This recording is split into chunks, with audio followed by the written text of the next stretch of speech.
အားလုံးပဲမင်္ဂလာပါကျွန်တော် web development channel ကနေပြီးတော့ပြန်လည်ကြိုဆိုလိုက်ပါတယ်အဲ့တော့ဒီအပိုင်းကတော့ကျွန်တော်က bonus ပေါ့နော် bonus track လို့ခေါ်မယ်ပေါ့နော် CSS class CSS free CSS course ရဲ့ bonus track လေးပေါ့နော်အဲ့တော့ how to make a nav bar ပေါ့နော် nav bar တခုကျွန်တော်ဘယ်လိုလုပ်မလဲဆိုတဲ့အကြောင်းကိုကျွန်တော်က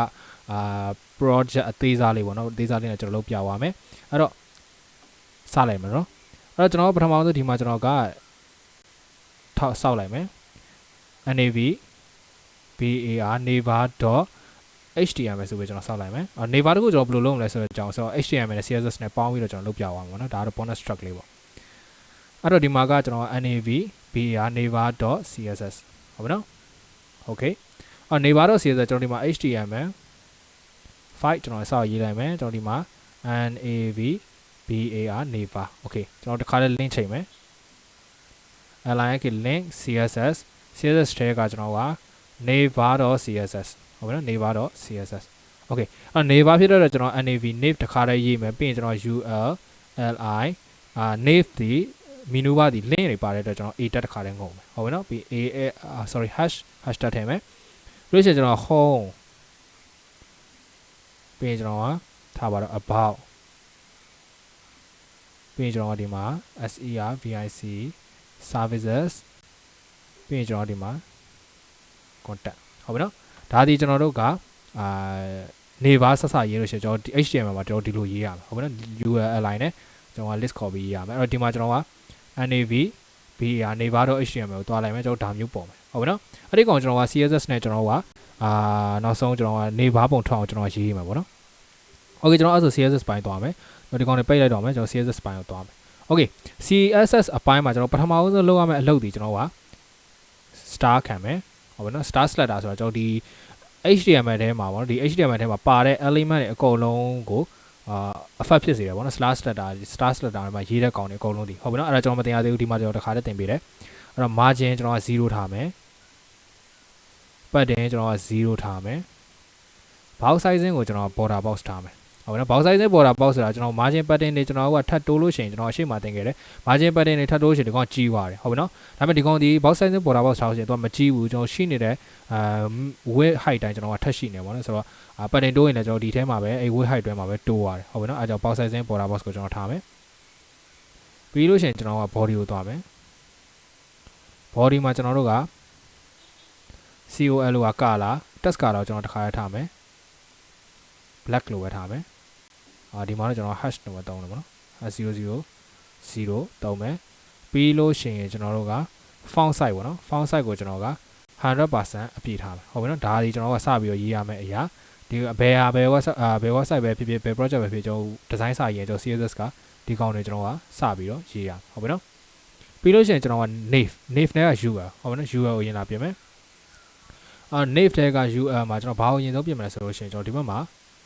okay ဘာရင်ထည့်မလဲဆိုတော့ကျွန်တော် background color ကိုထည့်မယ်ကျွန်တော် background color ကျွန်တော်ကအမဲထားလိုက်မယ် okay အရင်မဲတယ်ဟုတ်ပြီနော်ဒီလောက်ထားလိုက်မယ်ပြီးလို့ရှိရင်ကျွန်တော်က nav ထဲက li ပေါ့နော် li ကိုကျွန်တော်တို့ကပုံမှန်ဆိုလို့ရှိရင်ကျွန်တော်ဒီမှာ ul မှာပတ်တင်ဝင်တယ်တွေ့လားဒီဘိုင်းမှာဒီမှာဘာလို့မဝင်တော့ဆိုတော့ကျွန်တော်ဒီမှာ star slider မှာပတ်တင်0ထားခဲ့လို့ဟုတ်ပြီနော်အဲကြောင့်ဒီမှာပတ်တင်0ဝင်တယ် okay အဲ့တော့ nav li မှာကျွန်တော်ဘာထားမလဲဆိုလို့ရှိရင် list time ကိုကျွန်တော်နန်းထားမယ်ဟုတ်ပြီနော် list time တွေဖြုတ်မယ်အဆက်လေးတွေဖြုတ်မယ်ပြီးလို့ရှိရင်ကျွန်တော်ကစာသားလေးတွေမှာကျွန်တော်စာသားလေးတွေဒီကောင်လေးတွေကျွန်တော်ကအပြာရောင်နဲ့မြင်းချောင်းဘာလို့ဝင်လဲဆို a ဖတ်ကြောင့်ဖွင့်နေတာဖြစ်တဲ့အတွက်ကျွန်တော် nav တွေက a ကိုပြောင်းမယ်အဲ့မှာကျွန်တော် color အဖြူအောင်ထားမယ်အနောက်ကအမဲဖြစ်တဲ့အတွက်အရှိမဖြူထားတယ်ပြီးရင် text decoration ကိုကျွန်တော်ကနန်းထားတယ်နောက်ကျွန်တော်ဒါမျိုးဖြစ်သွားဟုတ်ပြီနော်ပြီးလို့ရှိရင်ကျွန်တော်က align ကိုကျွန်တော် width 100 pixel ပေးမယ် height ကိုကျွန်တော်က50 pixel ပေးမယ် okay ဒါမျိုးဖြစ်နေပြီးလို့ရှိရင်ကျွန်တော်ဘာလုပ်မလဲဆိုတော့အလျားလိုက်ထားခြင်းတာဖြစ်တဲ့အတွက်ကျွန်တော်က flow left ကတ်လိုက်မယ်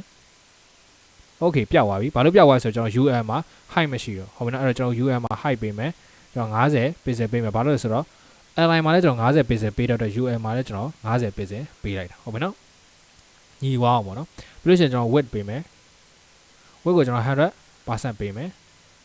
ဟုတ်ပြီဒါကြီးကျွန်တော် 100% ပြီးလို့ရှိရင်ကျွန်တော်ကဒီမှာ text align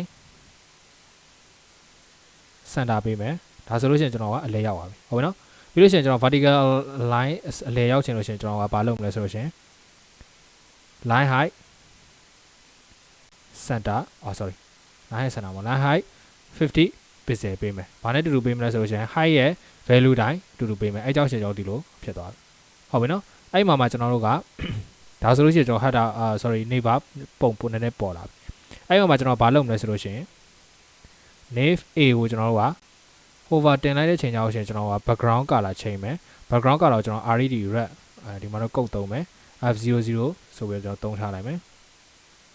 ဟုတ်နော်အဲ့ကြောင့်ရှင်ကျွန်တော်တင်ကြည့်တော့ရှင်ကျွန်တော်ကဒီမှာပေါ်တော့ပေါ်ပါပြီဒါပေမဲ့သူကအပြည့်မပေါ်ဘူးကျွန်တော်စာသားအတိုင်းပဲပေါ်တယ်ဟုတ်ပြီနော်ဘာလို့လဲဆိုတော့ a ဒီ inline block sorry inline element ဖြစ်တဲ့အတွက်သူဒီစာသားရပဲပေါ်တယ်အပြည့်ပေါ်ရင်ကျွန်တော်ဘာလုပ်မလဲဆိုလို့ရှင် display block သတ်မှတ်လိုက်မယ်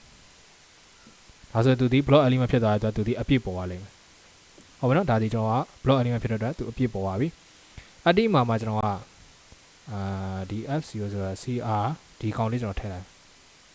ဟုတ်ဒါလေးဆိုနည်းနည်းအဆင်ပြေရောင်မိန်လို့โอเคအဲ့မှာကျွန်တော်ဗာထည့်ရုံမလဲဆိုလို့ရှိရင် animation style လေးနည်းနည်းထည့်ချင်တာဖြစ်တဲ့အတွက် hover ပြောင်းသွားတဲ့ a မှာကျွန်တော်ကဒီမှာ transition ထည့်မယ် 0.4 second ESC east ဒါဆိုရှင်ကျွန်တော်ဒီမှာဒီလိုဖြစ်သွားဟုတ်ပြီနော်โอเคအဲ့တော့ဒါဒီ menu bar အကြောင်းကိုကျွန်တော်ရေးပြသွားတာဖြစ်ပါတယ်အရန်လွယ်ပါတယ်မြန်လဲမြန်ပါတယ်ဟုတ်ပြီနော်အဲ့တော့ဒီဗီဒီယိုကဒီလောက်ပါပဲကျွန်တော် fix menu တွေဘာတွေကတော့ကော့ကိုလေ့လာလိုက်ပါ